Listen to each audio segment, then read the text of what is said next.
Mi lahko poveste, kaj vse cvetličarka počne? Seveda, poklic cvetličarja je zelo dinamičen. Tukaj se seveda predvsem ukvarjamo z rastlinami, veliko je rožic, tako rezanega cvetja, kot tudi lončnic.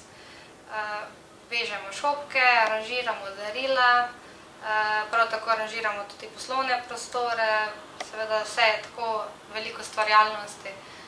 Potem tudi veliko delamo teh aranžmajev, kot so recimo novoletni aranžmaji, pa potem tudi za Valentinov ali pa kaj takega, se pravi vedno nekaj ustvarjalnega, drugačnega. Seveda pozitivne so predvsem v tem, da vedno nekaj ustvarjamo, ta poklic je zelo ustvarjalen, dinamičen, damo domišljiji prosto pot in seveda s tem nam tudi čas hitreje mineva in se pravi, je vse skupaj zelo zabavno. Negativne lastnosti pa so, da velikokrat, potem ko je preveč dela, postanejo stvari enolične.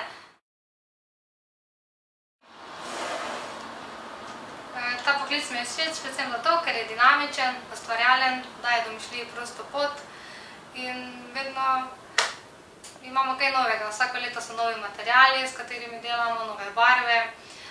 Tukaj moramo slediti tudi trendom, tako kot pri modi. Imamo tudi v cvetličarstvu veliko trendov, se pravi, vsako leto je nekaj novega, drugačnega in zato je ta poklic fenomenalen. Mi lahko poveste, kako je zaposlitve v vašem poklicu? Je težko priti do nje? Ja, zaposlitev je dejansko tako, če se nekaj resnično želimo, da smo dobri v tem, da smo ustvarjalni, in da nekaj pokažemo, se pravi nekaj več, ni težko dobiti zaposlitve. Če smo pa povprečni, moramo seveda veliko truda vložiti to, ker danes je veliko cvetličarn, vsaka ima nek svoj določen trend in verjetno v vsaki cvetličarni moramo nekaj pokazati, nekaj novega, zanimivega. In predvsem zato je potrebno veliko truda vložiti, ne samo takrat, ko pridemo iz srednje šole, verjetno nam ne dajo vsega tega znanja, ampak predvsem moramo veliko sami delati na tem, da imamo določeno znanje in mislim, da potem, če se resnično nekaj želimo in trudimo, da nam ni težko potem dobiti zaposlitev.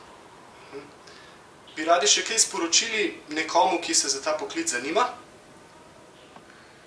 Seveda, tiste, ki se zanimajo za ta poklic, morajo imeti seveda vse delček ene ustvarjalnosti, morajo imeti veselje z rastlinami, z rožami, kajti tu ni samo eno ustvarjanje, moramo tudi poznati rastline, moramo stranki svetovati, kako za rastlino skrbeti, kako jo zalivati, na kakšen prostor jo moramo postaviti, zato je pomembno vse to, da pač imamo v celoti.